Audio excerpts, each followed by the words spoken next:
What is it? He is gone. Something strange was happening in a small county in Western Virginia. The year was 1847, and people were talking, not in newspapers, not in public, in the way people talk when they know something is happening, but nobody can explain it, in whispers, at kitchen tables, in conversations that stopped the moment the wrong person walked into the room. Women were traveling, not short distances. Women were crossing county lines. Some of them were crossing 2 counties. Some of them were crossing 3. On horseback, in carriages. Some of them on roads that were barely roads. Mud paths through hill country that punish your wheels and your patience. And they were all going to the same place. One property. One man. Nobody could explain it. Not the husbands who noticed the absences. Not the fathers who asked questions and got answers that were technically true, but said absolutely nothing. Not the sheriffs who heard the rumors and didn't know what law was actually being broken. The women said very little. When people asked, they gave reasons. Business matters. A craftsman, they'd been recommended. A social visit. The reasons always sounded right. They just never sounded whole. And the women learned not to stay in rooms where follow-up questions got asked. They traveled. They arrived. They spent time near this man. And then they left. And then they came back, week after week, month after month, through spring and summer, into the sharp cold of autumn, until the men in the surrounding counties had heard enough, until a group of them made the kind of decision that certain men make. Anger dressed up as principle, fear dressed up as justice. They gathered on a Thursday night in October. They rode out in the dark. They came to the property with the kind of purpose that doesn't knock first. They came for him. And when they got there, when they pushed through to the place where he slept, where he worked, where he had spent 11 years of his life, the space was empty, not ransacked, not the scene of a man who ran in panic, just empty, clean, the way a space looks when the person who lived in it decided to leave, on their own terms, long before anyone thought to come. No footprints, no broken branches, no trail to follow, just cold air, and silence, and the particular humiliation of men who came ready for power and found absolutely nothing to use it on. The night they came for him, he had already disappeared. Before we go any further, tell me where you're watching from. Drop your city, your country, your state in the comments right now.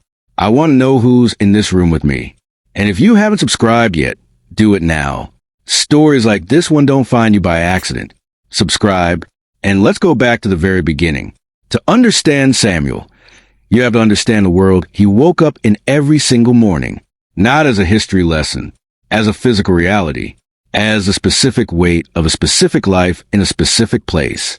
Western Virginia in 1847 was hill country, hard ground, short growing seasons. The tobacco grown here was different from the big flat plantations of the deep South. It required close, careful work on slopes and in small, clear plots. It required men and women who could be trusted to work without being watched every second. This created a different kind of situation. Smaller plantations, fewer people, which means everyone saw everyone, which sounds safer. It wasn't safer. Being known by the people who own you is not safety. It is just a different kind of exposure. The plantation where Samuel lived was owned by a man named Edmund Garrow, 44 years old, third-generation Virginia, a man who believed that the fact that he owned things, land, property, people, was proof of something about his character, his worth, his judgment. He was not a violent man by nature. He didn't enjoy cruelty for its own sake, but he believed, with a completeness that left no room for doubt, that the order of his property was the correct order. And any change to that order was not just a practical problem. It was an offense against something he held sacred. He had 14 enslaved people on his property. Men, women, 3 children. They lived in 4 small buildings behind the main house. They worked 6 days a week. They were fed enough to keep working. They were clothed enough to keep working. They were given Sundays with just enough restriction that Sunday felt like rest but never felt like freedom. Samuel had lived on this property for 11 years. He had been bought at an estate sale when he was around 19 years old. The record of that purchase is 3 lines in a ledger, a physical description, a price, a date. That is the document that marks his arrival. 3 lines. For a man who would spend the next 11 years watching everything, remembering everything, and quietly building something no one could see. He was assigned to field work in his early years. Tobacco, planting, topping the plants, harvest, curing, bundling. He was good at it, not because it fulfilled him, because being good at work is a form of access. A man who works well gets trusted with proximity. Proximity means being in rooms. Being in rooms means hearing things. And in the world Samuel lived in, what you heard was the only currency you were allowed to keep. In his 3rd year on the property, Garrow noticed that Samuel had a way with wood, a patience with it, an understanding of how it moved, how it held, how it aged. Nobody had taught him this. He had watched and practiced in the small hours when there was just enough light. Garrow began using him for carpentry. Small things first. A shelf, a repaired door frame, then more. And that work brought Samuel into the main house, into rooms where conversations happened, into the background of scenes where a certain kind of man assumed he was invisible. He let them assume that. He had understood from very early that invisibility is not something done to you. It is a skill you practice. You respond when spoken to. You fall silent when not. You complete the task and remove yourself from a room. You give people no reason to look at you twice. And in the space that invisibility creates, you listen, you watch, you remember, you build a picture of the world one overheard conversation at a time. By 1847, after 11 years of this, Samuel's picture of the world was extraordinarily detailed. He knew which roads the militia patrols used. He knew which neighboring properties had people who could be trusted and which ones had informants. He knew the names of 3 families within 40 miles who were known to those who knew how to listen for it, to offer quiet shelter to people who needed it. He knew distances. He knew rivers and which ones you could cross in autumn and which ones you couldn't. He had a map in his head that no cartographer had made, a freedom map, built over 11 years, one piece of information at a time. What he didn't have were the final pieces, the specific patrol schedules on the North Road after the county changed its sheriff, the exact condition of a bridge he'd need to cross, the name of someone in the 3rd County North who could be trusted with a stranger arriving before dawn. Those pieces were outside his range. He could not go find them. He could not ask for them without drawing the kind of attention that would end everything. But someone could bring them to him. Someone who could move freely. Someone who would arrive, talk openly, and carry inside their normal conversation an extraordinary amount of information about the world outside. He needed visitors. He needed the right kind of visitors. And in early spring of 1847, the first one arrived. Her name was Catherine Aldress, 29 years old, from Beaumont County, 40 miles east through hill roads. She had heard about Samuel the way information travels in communities with no newspapers, through women talking to women in the spaces between what they were supposed to be doing. At a quilting gathering, passed in a low voice across a table to a woman who passed it further, that there was a craftsman on the Garrow property who did work of unusual quality, that she should see it. Catherine had a practical reason for needing woodwork done. She also had an instinct she couldn't fully name that made her want to see this man herself. She didn't examine the instinct too closely.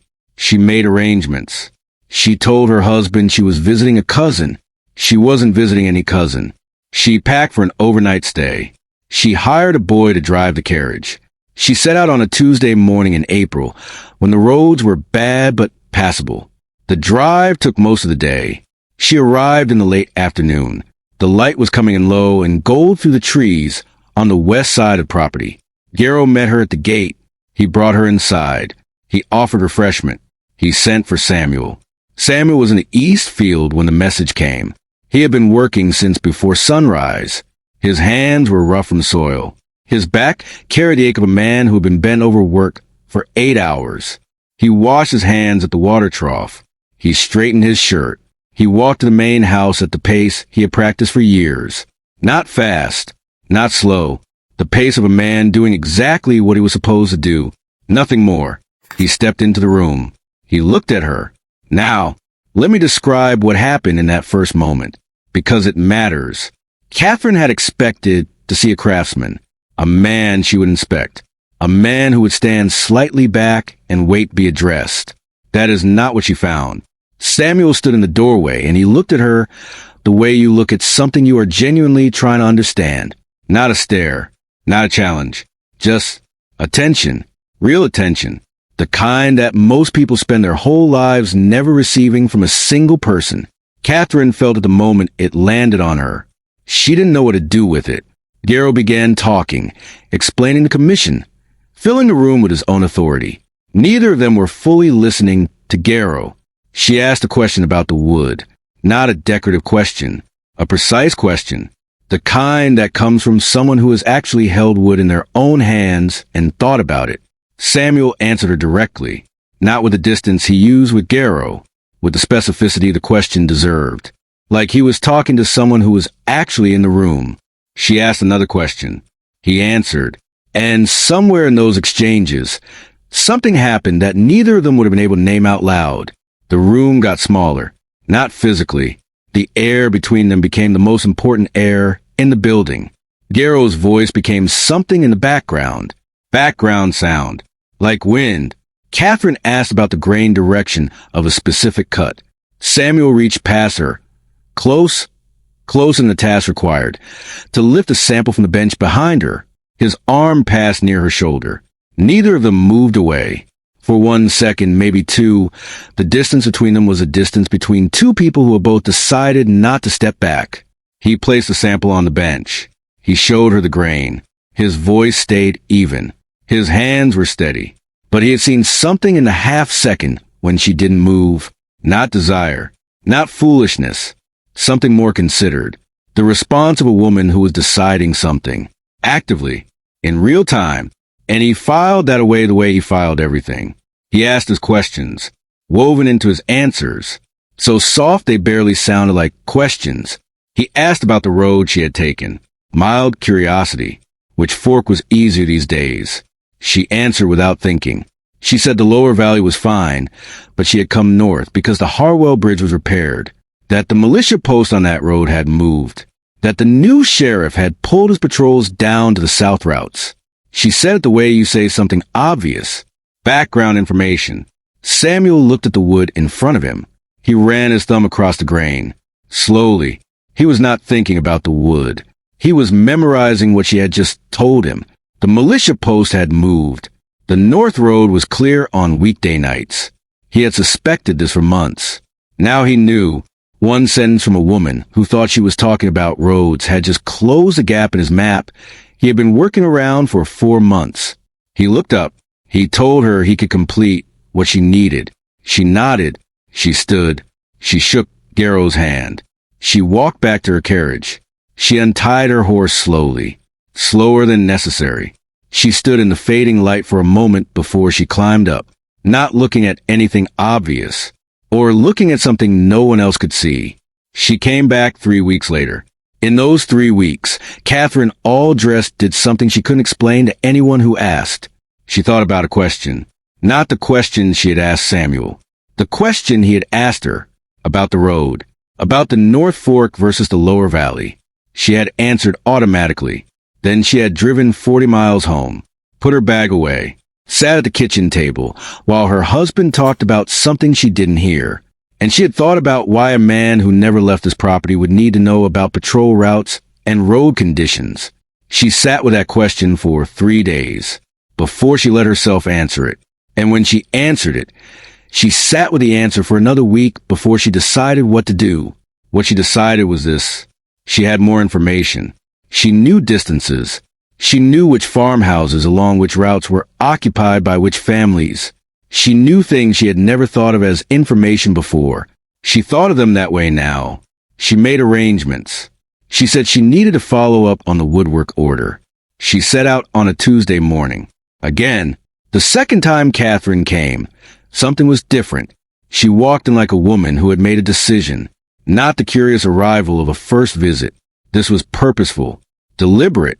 Garrow saw it and said nothing because he didn't know what he was seeing. Samuel saw it immediately. She came in. She looked at him. And for a moment, just a moment, she held his eyes with something that said, "I understand what you are doing." Not out loud. You couldn't say that out loud. Not in that room. Not in that year. Not on that property. But the eyes say what the mouth can't. And hers said it clearly. Samuel did not react. His face stayed the same. But something behind his eyes adjusted. A very small thing. The adjustment a person makes when they have been working alone for a very long time, and someone suddenly appears beside them. Not romantic. Not dangerous. Something quieter and more significant. Recognition. They talked about the Woodwork Commission. At one point, Catherine leaned across the bench to look at something he was showing her. She was close. The kind of close that happens in a workspace. Practical, not theatrical. But she didn't hurry away from it. She stayed in that closeness for a beat longer than needed, and she spoke quietly. She said, "The Canner Road. There's a family. They're called Hollis. Red barn. Set back from the road." She paused. She straightened up. She kept talking about the commission like nothing had happened. Samuel kept his hands on the wood. He kept working. He said, "I'll keep the joint tight on this side," which meant nothing about woodwork. She nodded, which meant nothing about woodwork either. Garrow looked out the window. He had missed everything. After Catherine's second visit, something shifted. Not loudly, the way a river changes course. Slowly, underground, until one day the surface reflects something completely different. A second woman arrived. Her name doesn't survive in the documents. She is listed only as a woman from the Harwell district, well-dressed, who came on a gray horse and stayed the better part of an afternoon. She said she was inquiring about domestic labor. She was taken to speak with the overseer. Somehow, and nobody could later explain how, the conversation moved toward the east side of property, toward where Samuel was working.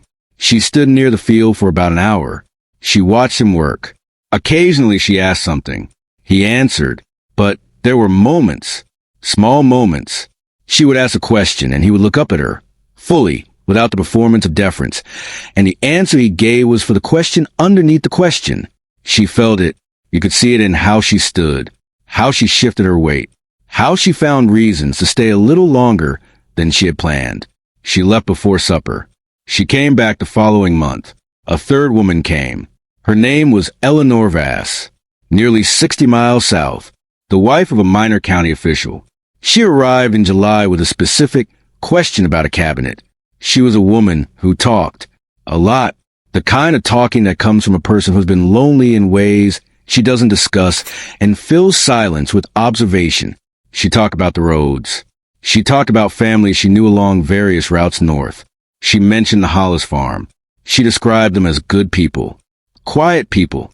She said, with a small smile, the kind of people who minded their own business, even when other people expected them to mind someone else's. Samuel looked at the wood. He asked, in the manner of a man making idle conversation, whether the Hollis farm was near the creek or set back from the road. Eleanor said it was set back, that you almost missed it if you didn't know to look, that there was a red barn. Samuel nodded. He said nothing more. He turned the conversation back to the cabinet. But in his mind, a location had just become a destination. Now here's the thing about Eleanor. Samuel listened to her talk for almost 2 hours that day. And in those 2 hours, there were several moments, brief moments, where she stopped mid-sentence, where she looked at him and realized he was looking at her, not past her, not through her, at her, the full weight of his attention on her face, like a hand resting lightly on your shoulder. She was not prepared for it. She lost her sentence once. She found again and kept talking, but her voice changed slightly, got a little quieter, a little more careful, like a woman who has suddenly become aware of how loud she has been. When she left, she sat in her carriage for a moment before she told the driver to go. She sat there looking at the workshop door. She was feeling something she would not allow herself to name, but it was real, and it was the reason she came back. By midsummer, the visits had become a quiet, uncomfortable pattern. 11 women across 5 months. Some returning, some coming once. all of them with reasons that held up to one question and collapsed under two, and all of them leaving something behind they hadn't planned to leave. Not scandal, not impropriety, something more unsettling to them. The feeling of having been genuinely seen by someone who saw very clearly. The people who actually watched Samuel during these visits were the people who lived alongside him on the property. They saw everything. They were never asked anything. They saw a man who was still during these visits. Not distracted, not charmed. Still the way a man is still when he is doing precise work. His eyes moved, cataloging. The careful, systematic movement of a man assembling something he's been building for a long time. An older man on the property had watched Samuel during these months with particular attention. One evening in late August, he sat near Samuel after supper. He didn't look at him. He looked at the ground. He said quietly, in a voice meant for no ears but Samuel's, just that word. Samuel was quiet for a moment. Then he said, "Before winter." The older man nodded once. He didn't ask anything else. He understood what he needed to understand. At this point, what do you think is really going on? Drop it in the comments. I want to see your theories before we go any further. Outside the plantation, the story had taken a shape that had nothing to do with what was actually happening. This is how it always works. When people can't explain something, they reach for the explanation that fits what they already believe, and what the men of those surrounding counties believed, what they had been raised to believe, what every law and social structure around them confirmed every day, was that an enslaved man who attracted the attention of white women was dangerous, not intelligent, not operating from a place of purpose. Dangerous. That was the only frame they had. So into that frame they poured everything they saw. The visits, the women who returned, the women who wouldn't explain themselves. Croft was the first to say it out loud in a room with other men. He sat at Garrow's table. He was a large man who took up space the way men do when they've never had to think about how much space they take up. He put his hands flat on the table. He said, "That man of yours is running some kind of game. He's got women coming from 3 counties. Good women. Women with family names that matter. And they are not talking about it. That is not normal. That is a man who has made himself into something he should not be." Garrow listened. He sat in the particular silence of a man who half agrees and half resents being told what is happening on his own property. He said he would handle it. Croft said handling it and looking into it were different things. He said, "Because if you don't, we will." There was a silence after that with real weight in it. The overseer, Brent, had his own version of the story. He was a man who had built his professional identity on the belief that he understood the people he was paid to supervise. Samuel had been, for 11 years, a quiet refutation of that belief, and Brent had chosen not to notice. But the visits made it public, and Brent's response was the anger of a man whose competence has been quietly undermined for years. He watched Samuel more closely. He looked for evidence of what he had already decided was true. He found nothing. He looked harder. He found nothing harder. He went to Garrow and said that Samuel had a way about him, that women couldn't think straight around him, that this was manipulation. Garrow asked what he recommended. Brent said restriction, more supervision, less access to the house. Garrow nodded. He said he would consider it. He did not do it, because the truth that neither Garrow nor Brent nor Croft could bring themselves to say was this: they had no evidence. Samuel had never been found where he shouldn't be. He had never said a wrong word. He had never given them a moment they could point to. He was on the surface, exactly what he was supposed to be. And for a certain kind of man, a person who gives you no reason for your suspicion, while making you suspicious anyway, is more threatening than someone who gives you every reason. Because you can't punish what you can't point to. You can only watch, and grow angrier as the watching gives you nothing. Samuel knew this. He had counted on it. September came. The light changed. The morning started carrying cold that wouldn't lift by midday, and the energy on the plantation changed with it. Samuel felt it before he could name it. There is a quality of attention that the watched person learns to detect with precision the watcher never suspects. He had been detecting this for 11 years. He knew the difference between Brent's casual surveillance and Brent's focused surveillance. He knew the difference between Garrow in a room and Garrow listening in a room. In September, The accumulation changed. Brent changed his walking route. A quarter-mile adjustment that brought him past the east field twice in the morning instead of once. Garrow began sitting on the front porch in the evenings with a clear sight line to where the workers gathered after supper. The men who visited Garrow, Croft and his people, were coming more often. When Samuel came within earshot, their conversations dropped into silence with a naturalness that was practiced, not instinctive. Something was being planned. He didn't need to know exactly what. He needed to know that the margin between where he was and where he needed to be was closing. He began to adjust his performance. He let himself look tired. He made small errors at work. Nothing serious. Nothing that would bring punishment. Just enough carelessness to look like a man whose mind had drifted. If they were watching for signs of planning, he gave them signs of distraction. It was the most demanding performance of his life, because it required him to appear to be the exact opposite of what he was. He was not distracted. He had never been more focused.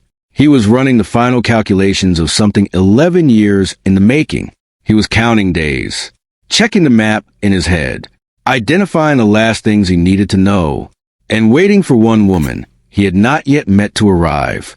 She came on a Wednesday morning in the second week of September, not in a small carriage, not alone, in a covered coach, dark lacquered wood, matched gray horses, a driver and an attendant, the kind of arrival that is itself a statement. Garrow heard it coming from inside the house. He recognized a family crest on the door panel. He straightened his coat. He went to meet her. Margaret Holloway was 41 years old. Her father had built 3 properties in the next county. She had inherited his intelligence and his stubbornness. Her husband was a state legislator. Her brother was a county judge. She had the kind of face that had moved past prettiness into something more durable. Authority. The absolute certainty of a woman who has spent 41 years being the most observant person in every room she entered. She was pleasant with Garrow. Warm. She said all the right things. And Garrow, who prided himself on reading people, felt the particular discomfort of a man being carefully managed by someone far better at it. She said she had heard about the craftsman. She had a specific commission to discuss. Garrow sent for Samuel. Samuel came from the workshop. He stepped into the room. He looked at her. She looked at him. And from the first second of that exchange, this was different. The women before had come with varying degrees of curiosity, drawn by something, not sure what. Margaret Holloway looked at Samuel with complete certainty. She was not here to figure anything out. She had already figured it out. She was here to let him know that. They talked about the commission. She described specifications. He answered. Garrow stood near the window and said things that neither of them responded to. At a certain point, Margaret moved to look at the samples on the bench. She angled her body so that Garrow could see her back and not her face. She was close to Samuel now, closer than a craftsman and a client would normally stand, close enough that her voice could stay very low. She said, "How much longer do you need? Not, were you planning? Not, do you have a way out? How much longer do you need?" The question of someone who already knows what is being built and wants to know the timeline. Samuel did not change a single thing about his face. He looked at the wood in front of him. He ran his thumb across the grain. He said, "Not long." She nodded. Once. Small. The nod of a person confirming what they were already planning for. Then she turned back to Garrow. She said the commission wasn't quite what she needed after all.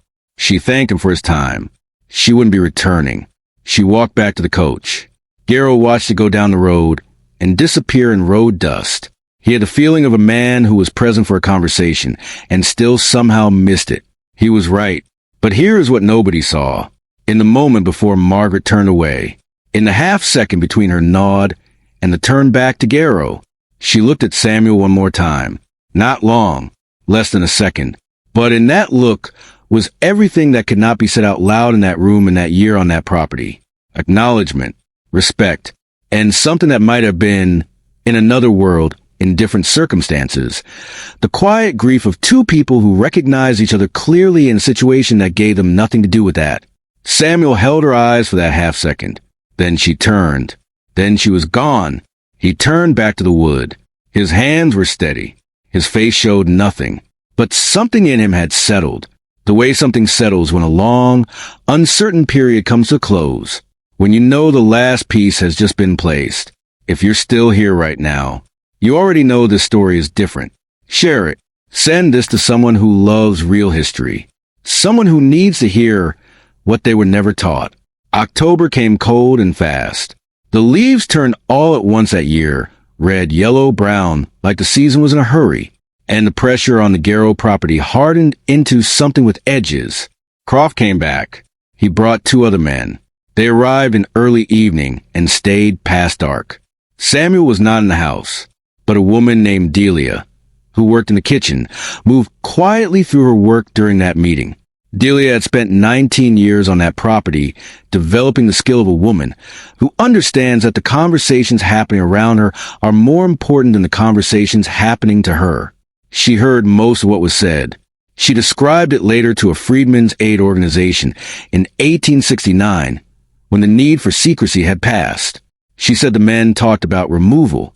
Croft used that word specifically. The situation had gone on long enough. Women of standing were being compromised. The correct response was to remove the source of the problem before it required public action. Removal meant selling south, the deep cotton markets. No possibility of return. Garrow resisted, not from kindness. Samuel was skilled labor. Selling him south was a financial loss. Croft said that waiting for rules to be broken was not how you handled this kind of problem. Then he said, "Your hesitation is being noticed." That last part wasn't about Samuel. It was about Garrow, about what the men of the surrounding counties were starting to say about a man who let something like this continue on his property. Garrow understood that. His resistance softened. He said he would make a decision by the end of the month. The men seemed satisfied. They rode out at dusk. Samuel watched them leave from the east field. He stood still. He watched until the last horse disappeared over the hill to the south. He turned back to his work. His face showed nothing, but the calculation in his mind had just shifted. He had planned for before winter. The month was October. He had perhaps 3 weeks, maybe 2. He went back to the workshop that evening and worked on a cabinet commission for 2 hours after he was supposed to stop. Brent came by. He looked at Samuel bent over the work with the absorption of a man who had lost track of time. He said nothing. He left. Samuel kept working. He was not thinking about the cabinet. He was running the route, step by step, every turn, every distance, every landmark, every contingency. He had run it hundreds of times. He ran it again. We are going to stay here, in this night, for a long time, because this is the part that 11 years of watching, waiting, and calculating have been building toward. We are not rushing through it. Thursday, 3rd week of October. The moon was a thin crescent, barely there, just enough light to see the difference between a shadow and a man, but not enough for a man to cast a shadow anyone would notice. Temperature in the low 40s, the kind of cold that rises up to the ground and into your feet, the kind of cold that makes you breathe through your mouth, because breathing through your nose in cold air makes a sound. By 10 o'clock, the plantation was quiet. Garrow's lights were out by 9:30. Brent's lamp went dark at 9. The 2 field guards walked their routes. South perimeter, west perimeter, not the north. The north fence line had been the site of a repair project 3 weeks earlier. When the repair was done, the boundary markers were moved. Small thing. Practical. The guards' routes were adjusted. Nobody thought much about it. Samuel had thought about nothing else for 3 weeks. He had walked that adjusted north line 17 times during work hours. Always with a reason. Always within sight of someone. He knew every soft patch of ground. Every dry, silent patch. The angle of the woodshed shadow falling across the open space between the fence and the tree line. At 11 o'clock, he was still, lying on his mat in the quarters he shared with 2 other men, both asleep. He listened to their breathing for 10 minutes, counted breaths, counted the gaps between breaths, waited until both rhythms had deepened into the stillness of sleep that wouldn't break easily. Then he sat up. He didn't stand immediately. He sat and listened to the building around him, the creak of it settling in the cold, wind moving low through spaces outside, a dog near the south barn, shifting, settling back into warmth. He stood. His feet touched the floor at the outside edges, rolling his weight to the sides, a technique for old floorboards that removes the groan. He moved to the door. He didn't open it in one motion. He lifted the handle as he pulled, a technique he had practiced for old hinges, and opened it in a slow arc. 6 inches. Stop. Listen. 12 inches. Stop. Listen.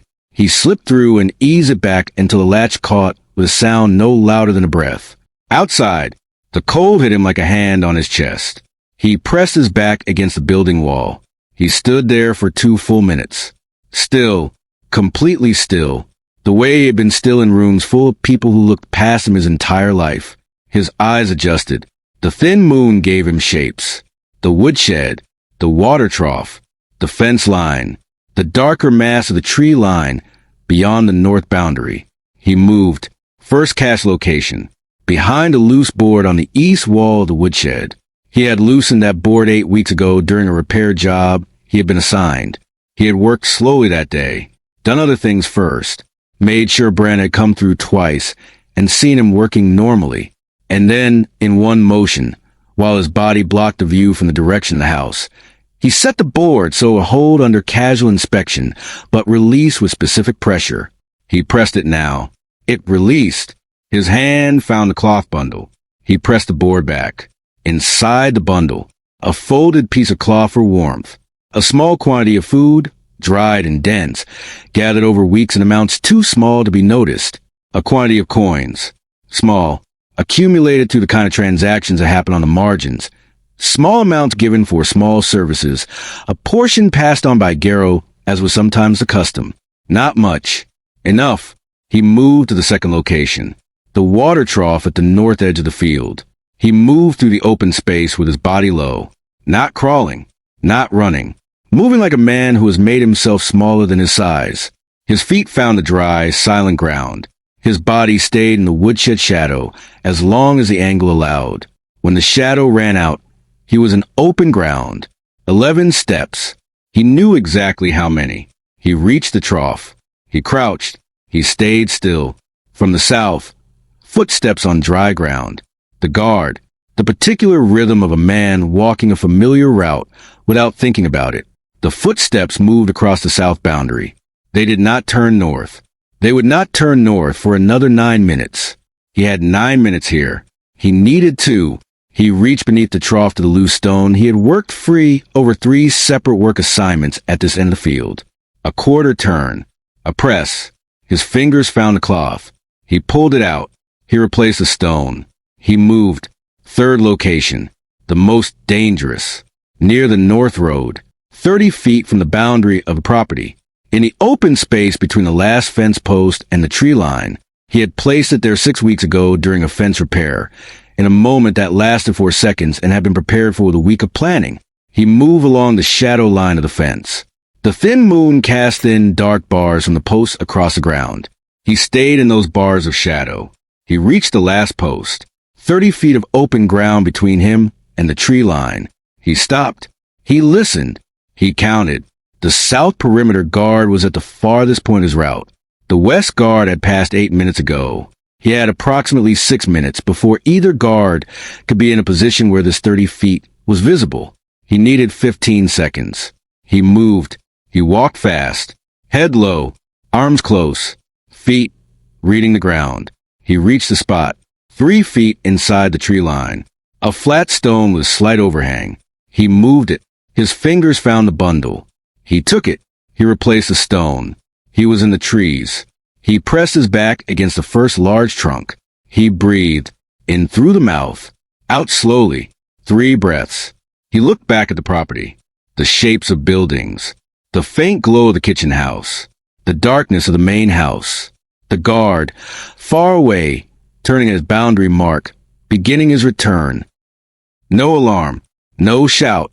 No lantern moving toward the trees. Just cold night, and the property he had just left. He turned north. He walked. He did not run. He had thought about this many times. The instinct when danger is behind you is to run away from it. But running through woods at night breaks branches, makes sound, leaves marks in soft ground that a man with a good dog can follow. Running is a response to fear. Fear is a response to not knowing what comes next. Samuel knew what came next. He had known for months. He walked, the pace of a man with a destination. Steady, his feet reading the ground, his ears reading the air, his mind running the map, always running the map, checking the angles, confirming landmarks as they appeared out of the dark and matched what they were supposed to be. The tree line lasted half a mile, then open farmland. He moved through it with his body low near the fence lines, using their shadows the same way he had used the shadows on the property. He reached the Harwell Road 40 minutes after leaving the trees. He paused at the edge. He looked both directions. Empty. The militia post that used to stand at the junction was gone. Catherine had told him that. He turned north. He walked on the road. The feel of it was different, firmer, more certain, like permission. He kept to the edge. Near the verge, where his steps left less impression, he walked for an hour. The cold settled into his shoulders. He kept walking through it. He crossed the creek at the Harwell Bridge. The boards were solid, repaired, just as Catherine had said. He crossed without sound. On the other side, the road bent northeast. He followed it for another mile. Then he left the road, into the fields on the left side. He knew these fields. He had never walked them. But he knew them the way you know a place someone has described with enough detail that you can walk in your mind. Eleanor Vass had described these fields while talking about the Hollis family, about how you travel from the road to reach them. Samuel walked that description. He counted paces. He found the fence. He crossed it. He moved through the last field.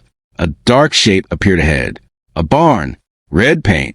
He had known about this barn since July. He moved toward the house. A lamp burned in the downstairs window. Not bright, low. The particular brightness of a lamp turned down to its minimum. Enough to say, there is someone awake here, without saying it loudly. He approached the door. He stopped 10 feet from it. He stood still. The door opened. A woman stood in the frame. He had not known her name before.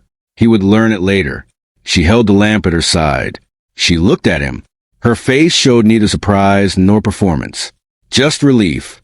The face of a woman who has been waiting and is glad the waiting is over. She nodded once. She stepped aside. He walked in. The door closed behind him. The cold stayed outside. Friday morning arrived the way October mornings arrive, slowly gray, with the sounds of labor starting before the light was fully formed. Brent did his count at first light. He did it twice. He always did it twice. The number was wrong. He counted a third time. Still wrong. He walked to Samuel's quarters. He pushed the door open. He looked at the mat. He looked at the space where a man's few things would rest if a man lived here. Empty. Not disturbed. Not the mess of a man who fled in a panic. Just empty. Clean. The way a space looks when the person who lived in it made a deliberate choice to leave exactly as they found it. Brent stood in the doorway for a long moment. He was trying to find, in 11 years of observation, the moment he had missed. He could not find it. That was the thing that would stay with him longer than the anger. He could not find the moment, because Samuel had not given him a moment to miss. For 11 years, Samuel had been a man with nothing to find. That had been the plan. Garrow came out of the house still in his morning coat. He walked to the east field. He walked to the workshop.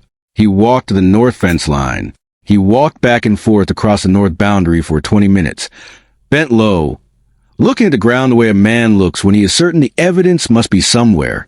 The ground gave him nothing.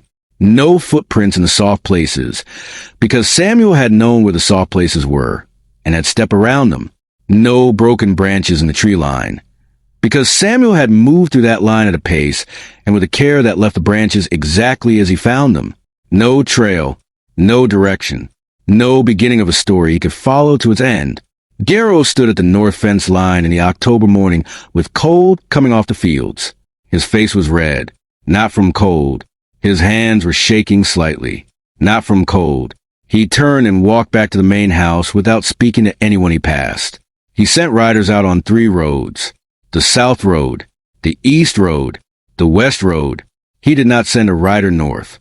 Not immediately, because the assumption was that the patrol post on the North Road was still there. The assumption was wrong. But nobody had updated it. Nobody had needed to update it, except Samuel, who had updated the day Catherine Aldress mentioned it in passing in a room where Garrow and Brent both stood, and neither of them heard what she was actually saying. The riders came back with nothing. The sheriff came. He asked us questions. He wrote in his small book. He said these things happen sometimes. He rode back to town. Garrow stood at the gate long after the sheriff had gone, standing in the stillness of a man who has lost something and is only beginning to understand how. Croft came that afternoon. He sat at the table. He didn't say, "I told you so." He sat across from Garrow and said nothing for a long time. Then he said, "He was planning this for a long time." Garrow didn't answer. Croft said, "The women. He used the women." Garrow said, "They didn't know that." Silence. Then Croft said, "Some of them did." And both men sat with the full weight of that. Not a man who fled.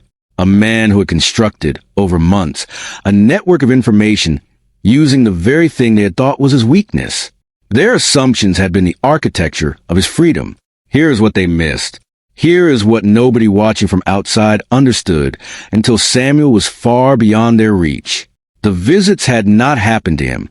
He had not been the object of those women's interest. He had been the center of a design they were participating in without knowing they were. Not all of them. Not at first. But the design existed from the beginning. Samuel had understood something about the world he lived in that his captors never stopped to examine. Attention is almost always looking at the wrong thing. The men around him had one story about what was happening. A charming man, susceptible women, a scandal building.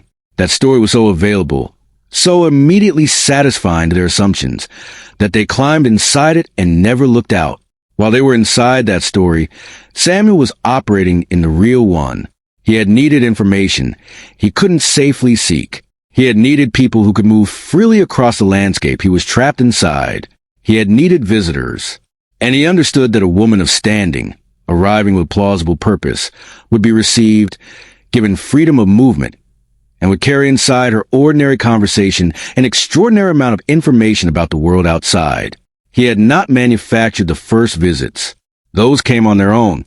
But he had understood what those visits could become. He had received each woman carefully. He asked his questions softly.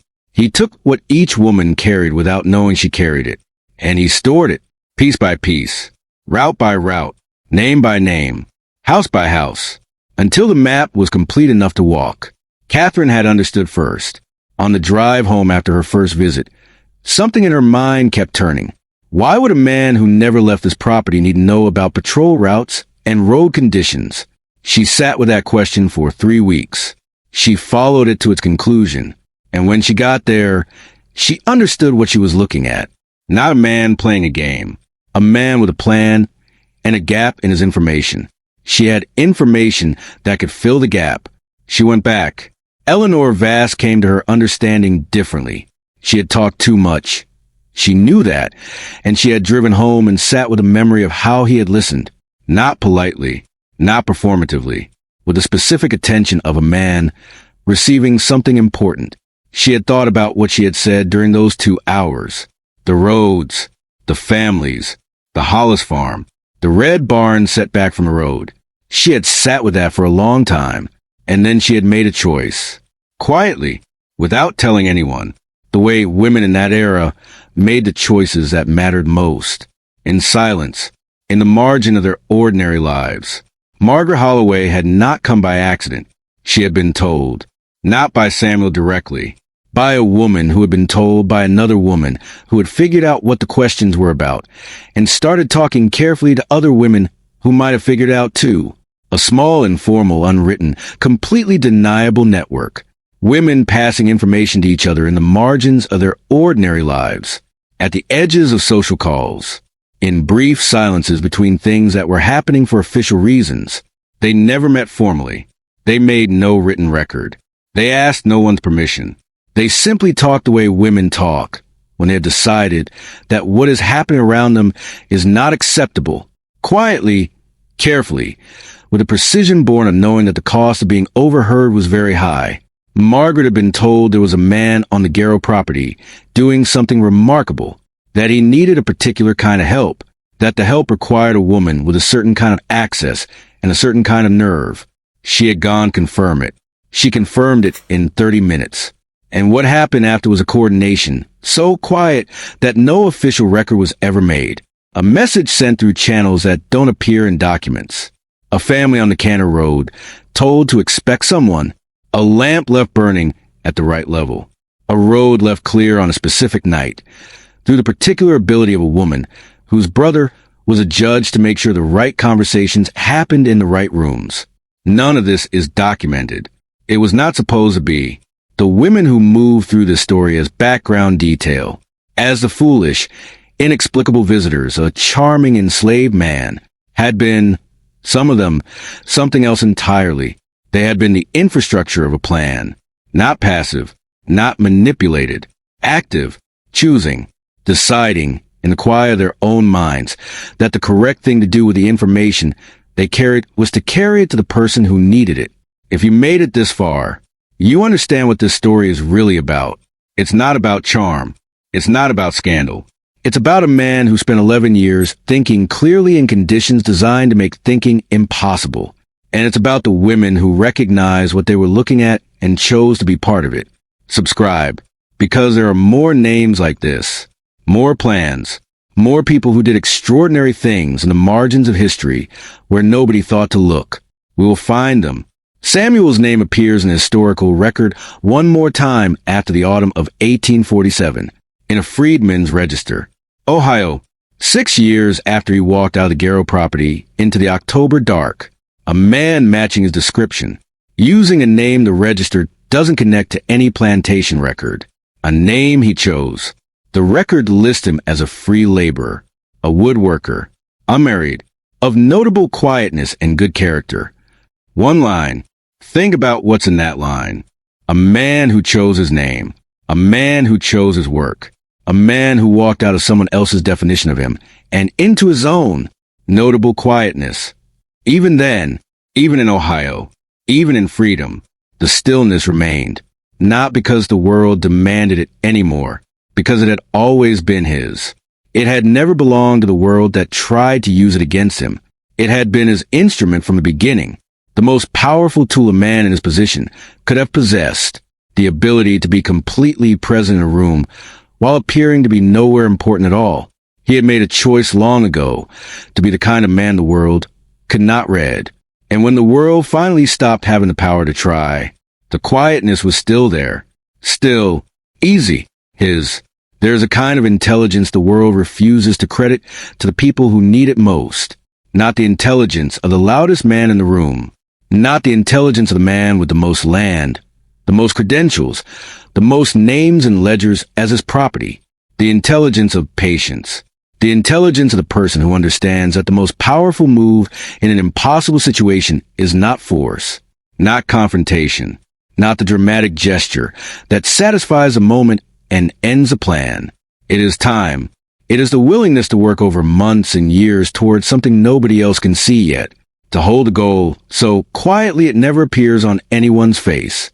To make of your own stillness an instrument so precise that the people watching you see only what you want them to see.